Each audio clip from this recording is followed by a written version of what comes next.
हरिहराय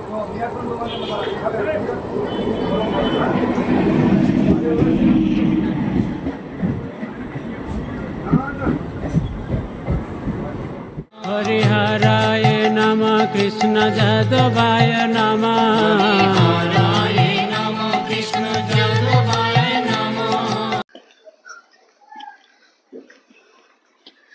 এটা কিন্তু ইসকন মন্দিরের গোশালা। এটা ইসকন মন্দিরের একটা সত্যি এটা একটা জিনিস দেখে খুবই ভালো লাগে। যদি আপনারা মিষ্টি কিনতে চান, এই দেখুন এখানে কিন্তু প্রচুর মিষ্টি আছে, এখানে ঘি আছে। যে টিকিট, এই টিকিট দেখিয়েই ভেতরে প্রবেশ করতে হবে।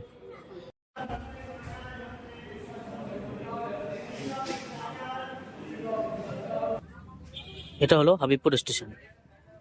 হাবিবপুর ইসকন মন্দির যেতে গেলে আপনাকে আসতে হবে এই হাবিবপুর স্টেশনে।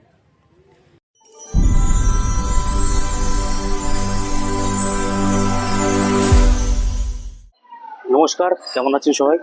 নতুন একটি ভিডিওতে সবাইকে স্বাগত জানাই। আশা করি সবাই ভালো আছেন, সুস্থ আছেন। পিছনে দেখতে পাচ্ছেন আমি এখন দাঁড়িয়ে আছি হাবিবপুর ইসকন মন্দিরের সামনে। हरिहराय नमः कृष्ण जादवाय नमः। हरिहराय नमः कृष्ण जादवाय नमः।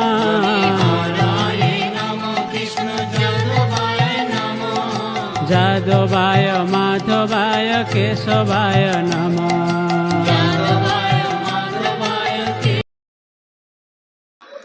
তো ভিডিওটি পুরো দেখুন। মন্দিরের চারপাশটা আমি আপনাদের পুরো দেখাবো এবং এখানে কি কি আছে সবকিছু আপনাদের দেখাবো। তো স্কিপ না করে ভিডিওটা পুরো দেখুন। সত্যি মন্দিরটা কিন্তু অপূর্ব লাগছে, দেখুন।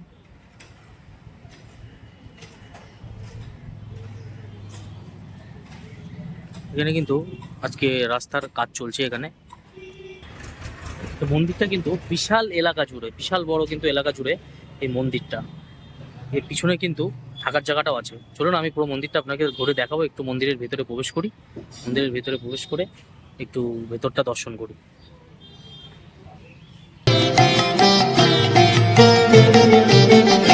हरिहराय नमः कृष्ण जादवाय नमः। हरिहराय नमः कृष्ण जादवाय नमः।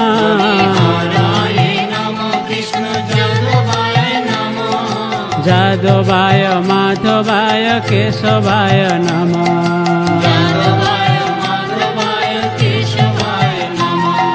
गोपाल गोविंद राम श्री मधुसूदन। गोपाल गोविंद राम श्री मधुसूदन। गोपाल गोविंद राम। মন্দিরের ভেতরেই কিন্তু এখানে এরকম দোকান আছে। আপনারা কিন্তু চাইলে এই দোকান থেকে আপনি ঠাকুরের মূর্তি বা ফটো ফ্রেম বা ফটো, ঠাকুরের ফটো, গেঞ্জি কিনতে পারেন। দেখতে পাচ্ছেন এটা কিন্তু সামনে রয়েছে জগন্নাথ, বলরাম দেব এবং সুভদ্রা দেবীর বিগ্রহ। নিচে কিন্তু তাদের ছোট বিগ্রহ রয়েছে। এপাশে রয়েছে রাধা কৃষ্ণর বিগ্রহ এবং এই পাশটাতে রয়েছে গৌর নিতাইয়ের বিগ্রহ। সুন্দর লাগছে দেখুন। জগন্নাথ, বলরাম, সুভদ্রা দেবী, রাধা কৃষ্ণ পুজো কি সবাইকে সুন্দর লাগছে দেখুন। এই মন্দিরের পাশেই এখানে একটা মিষ্টির দোকান রয়েছে। এই দোকানেই কিন্তু আপনারা এখানে প্রসাদ কিনতে পারবেন। আপনাকে প্রসাদ আগের থেকে টিকিট করতে হবে। মহাপ্রসাদ 70 টাকা, রাজভোগ মহাপ্রসাদ পার্সেল 200 টাকা, রাজভোগ মহাপ্রসাদ 170 টাকা। চলুন আমরা ভিতরে গিয়ে টিকিটটা কাটি। তো মহাপ্রসাদ 70 করে, তো ওটা 2টো করে দাও।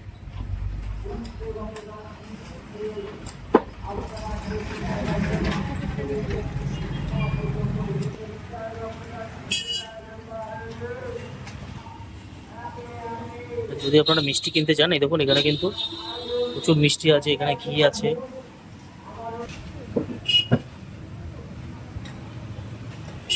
মহাপ্রসাদের টিকিটটা কেটে নিলাম। এটা কিন্তু মন্দিরের আর একটা গেট। এখানে আপনারা যদি গাড়ি পার্কিং করতে চান, এখানে কিন্তু গাড়ি পার্কিং এর ব্যবস্থাও রয়েছে। এখানে দেখুন সমস্ত রকম গাড়ি বা বাসও পার্কিং এর এখানে কিন্তু ব্যবস্থা আছে, একদম মন্দিরের পাশে। এখানে আপনারা যদি গীতা বা বিভিন্ন রকম ভগবানের কোনো বই কিনতে চান, এখানে আপনারা সেই বইগুলো পেয়ে যাবেন। আর এটা কিন্তু জুতো রাখার জায়গা, আপনাকে এখানে জুতো রেখেই কিন্তু মন্দিরের ভিতরে প্রবেশ করতে হবে। এখন ভিড় কম, ওর জন্য আপনি এখন সামনে রাখতে পারেন যখন ভিড় কম থাকে, কিন্তু যখন ভিড় বেশি থাকে, যেমন রথযাত্রা, দোল, বিভিন্ন যে উৎসব থাকে, তখন কিন্তু এখানে প্রচুর ভিড় হয়, তখন কিন্তু আপনাদের জুতোটা এখানেই রাখতে হবে। রায় নম কৃষ্ণ যাদবায় নম রায় নম কৃষ্ণ যাদবায় নম হরিহরায় নম কৃষ্ণ যাদবায় নম। এটা কিন্তু মন্দিরের ভেতরটা, গেট দিয়ে আপনি সোজা চলে আসলে আপনি এই রাস্তাটা পাবেন। এখান থেকে ধীরে ধীরে আপনি ভেতরটাতে প্রবেশ করতে পারবেন। চারিদিকে দেখুন কি সুন্দর গাছ, দেখুন সেখানটা কিন্তু প্রসাদ কক্ষ। আপনারা যদি ওখান থেকে কুপন কাটেন তাহলে আপনাদের আসতে হবে এখানে। এখানে কিন্তু প্রসাদ বিতরণ হবে, একটা থেকে কিন্তু প্রসাদ বিতরণ শুরু হয়ে যাবে। দেখুন এটা কিন্তু পুরোটাই প্রসাদ কক্ষ। এই প্রসাদ কক্ষের পাশ থেকেই এই রাস্তাটা চলে গেল। এই রাস্তাটা চলে গিয়ে এখানে কিন্তু থাকার ব্যবস্থা আছে। যারা দূর থেকে আসবেন তারা যদি থাকতে চান তাহলে কিন্তু আপনারা এখানে থাকতে পারেন। দেখে আপনারা বুঝতে পারছেন এখানে কত রুম, এখানে কিন্তু প্রচুর রুম। তো হয়তো সিজন যেটা মানে রথযাত্রা বা যে কোনো সিজন যেটা আছে সেটাতে একটুখানি হয়তো রুম পেতে অসুবিধা হতে পারে, কিন্তু আপনি যদি অফ সিজনে আসেন তাহলে কিন্তু এখানে রুম অ্যাভেলেবেল। জায়গাটা কিন্তু প্রচুর বড়। এদিকে দেখুন, এখানে আপনাদের এদিকে দেখুন, এদিকে কিন্তু শৌচালয়ের পুরো ব্যবস্থা আছে। এদিকে টয়লেট আছে, লেডিস জেন্টস সব আলাদা আলাদা হবে, টয়লেটের ব্যবস্থা আছে। এখানে কিন্তু লিফটের কাজ চলছে। লিফট হলো আপনার থাকার ব্যবস্থা। তো যদি দূর থেকে আসছেন, চিন্তা করছেন যে থাকার ব্যবস্থা আছে কিনা, তো আপনাদের তো বলেই দিলাম এখানে থাকার ব্যবস্থাও আছে। এই দেখুন, এটা দেখুন কত বড় এরিয়া, দেখুন এটা কিন্তু একটু পার্ক টাইপের। পুরো মন্দিরের পেছনটাতে পার্ক টাইপের কিন্তু করা রয়েছে।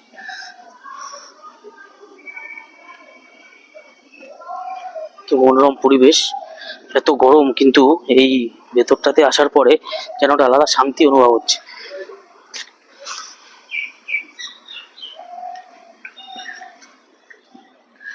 দেখুন এটা হলো গোশালা।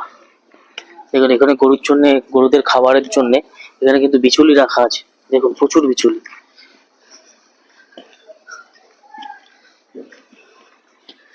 এটা কিন্তু ইসকন মন্দিরের গোশালা। এটা ইসকন মন্দিরের একটা সত্যি, এটা একটা জিনিস দেখে খুবই ভালো লাগে। প্রতিটা ইসকন মন্দিরে একটা করে গোশালা থাকবেই, যেখানে প্রচুর গরুরা থাকতে পারে, সেখানে তাদের লালন পালন করা হয়। দেখুন ওখানে কিন্তু খাবারের জন্য বা এদের তাদের স্নান করানোর জন্যও কিন্তু ব্যবস্থা ওখানে কিন্তু করে রেখেছে। দেখুন আমি জুম করে দেখাবো, দেখুন এগুলো কিন্তু ব্যবস্থা করে রেখেছে সব। এখানে কিন্তু গরুদের ছাড়া রয়েছে, এমন না যে বেঁধে রেখেছে, এমন কোনো বিষয় নেই, সব কিন্তু ছাড়া রয়েছে। এখানে দেখুন একটা, দুটো, তিনটে, চারটে, পাঁচটা, ছটা, সাতটা, আটটা, নটা, 10টা, প্রায় 15 থেকে 20টা কিন্তু এখানে গরু আছে। দেখুন এখানে কিন্তু চাষ করা হয়। এখানে মাটি মানে কুপিয়ে রেখেছে, এখানে কিন্তু কিছু না কিছু হয়তো চাষ করা হবে। এবার সেই চাষ করা হলে হয়তো সেই জিনিসগুলো এখানে মহাপ্রসাদের কাছে ব্যবহৃত হবে। এই যেখানে যে মঞ্চটা করা আছে এখানে কিন্তু অনুষ্ঠান হয়, রথযাত্রা বলুন বা বিভিন্ন কোনো ধর্মীয় অনুষ্ঠান যখন হয় এখানে কিন্তু অনুষ্ঠান হয়।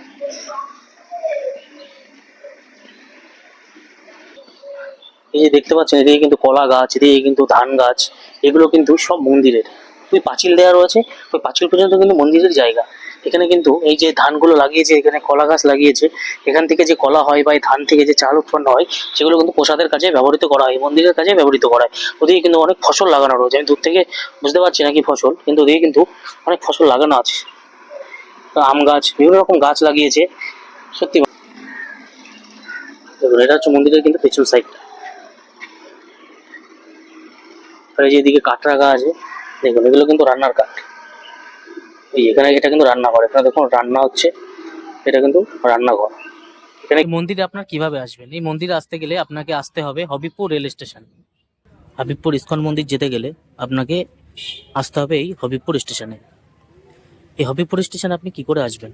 আপনাকে এই হবিবপুর স্টেশন আসতে গেলে শিয়ালদা মেন লাইনে শান্তিপুর লোকাল আপনাকে ধরতে হবে। শান্তিপুর লোকাল ধরলে রানাঘাট কালীনারায়ণপুর, তার পরের স্টপেজই হলো এই হবিবপুর। যদি আপনি শিয়ালদার দিক থেকে আসেন, আপনাকে চলে আসতে হবে 1 নম্বর প্ল্যাটফর্মে। যদি আপনি বনগা লাইন হয়ে আসেন, তাহলে আপনাকে প্রথমে আসতে হবে রানাঘাট। রানাঘাট এসে রানাঘাট থেকে আপনাকে শান্তিপুর লোকাল ধরতে হবে। শান্তিপুর লোকাল ধরে আপনাকে ওভারব্রিজ পার হয়ে আপনাকে নামতে হবে, নেমে আপনাকে যেতে হবে 1 নম্বর প্ল্যাটফর্ম হয়ে বাইরে বেরোতে হবে। বাইরে বেরোলেই আপনি এখান থেকে টোটো পেয়ে যাবেন। দেখুন, এই টিকিট কাউন্টারের পাশ থেকেই আপনাকে এদিক থেকে নামতে হবে। এদিকে সিঁড়ি আছে, নামলেই দেখুন সামনে এখানে দাঁড়িয়ে আছে টোটো। আপনাকে টোটোতে উঠতে হবে। 15 থেকে হয়তো 20 টাকা ভাড়া নিতে পারে। এটা হলো হবিবপুর ইস্কন মন্দির। মাত্র 10 মিনিট লাগলো, 10 মিনিটও লাগেনি, 8 মিনিট মতন লেগেছে। কিন্তু মন্দিরের পুকুর দিক থেকে শুরু হয়েছে এবং ওই দিকে গিয়ে শেষ হয়েছে। এটা কিন্তু ভালো বড় একটা পুকুর। চলুন আমি একটুখানি আপনাদের কাছে নিয়ে গিয়ে পুকুরটাকে দেখাই। দেখুন, এখানে কিন্তু ভালো মাছ আছে। আর ওদিকে দেখুন, ওদিকে কিন্তু দেখুন একজন কিন্তু ট্র্যাক্টর চালিয়ে চাষ করছে।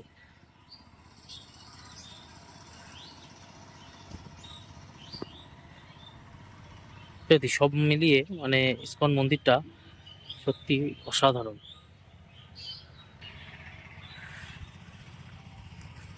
এই পুকুরটা কিন্তু গাড়ি পার্কিং এর পাশেই। আপনারা যদি গাড়ি নিয়ে আসেন, গাড়িটা কিন্তু এখানে রাখতে হবে। এই যে টোটাল যে বড় এরিয়া আছে, গাড়িটা কিন্তু এখানে রাখতে হবে।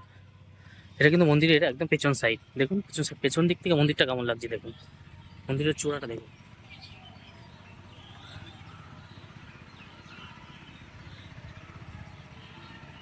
এখন প্রায় 1:30 বাজে। প্রসাদ কক্ষে প্রসাদ দেওয়া শুরু হয়ে গেছে। তো চলুন যাই, যেহেতু টিকিট কেটেছিলাম সকালের দিকে এসে, তো প্রসাদ কক্ষ থেকে প্রসাদটা খেয়ে নিই। এখানে জুতো খুলে প্রবেশ করতে হবে। যে টিকিট, এই টিকিট দেখিয়েই ভেতরে প্রবেশ করতে হবে।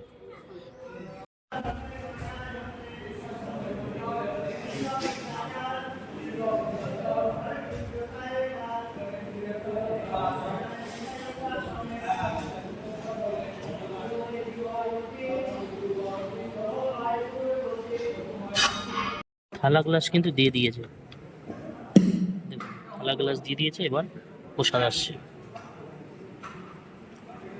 দাদা এসে জলও দিয়ে দিল।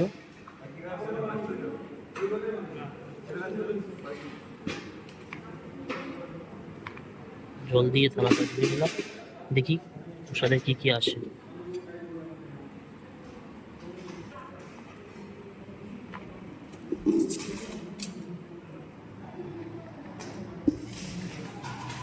মহাপ্রসাদে প্রথমে দিল ভাত,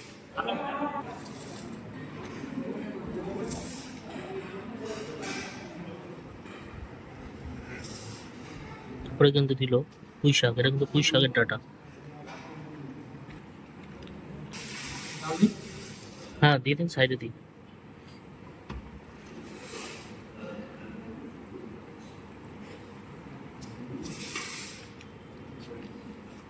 তারপরে দিয়ে দিল ডাল।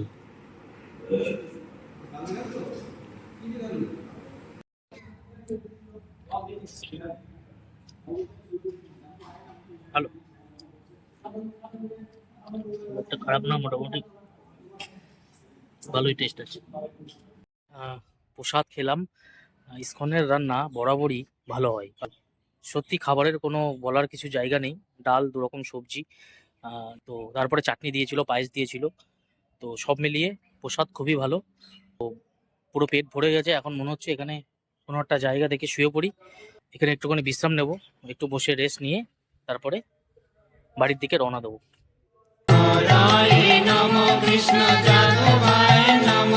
হরিহরায় নমঃ কৃষ্ণ যাদবায় নমঃ।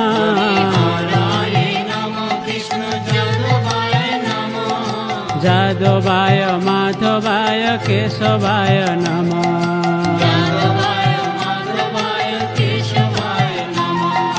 গোপাল গোবিন্দ রাম শ্রী মধুসূদন। গোপাল গোবিন্দ রাম শ্রী মধুসূদন।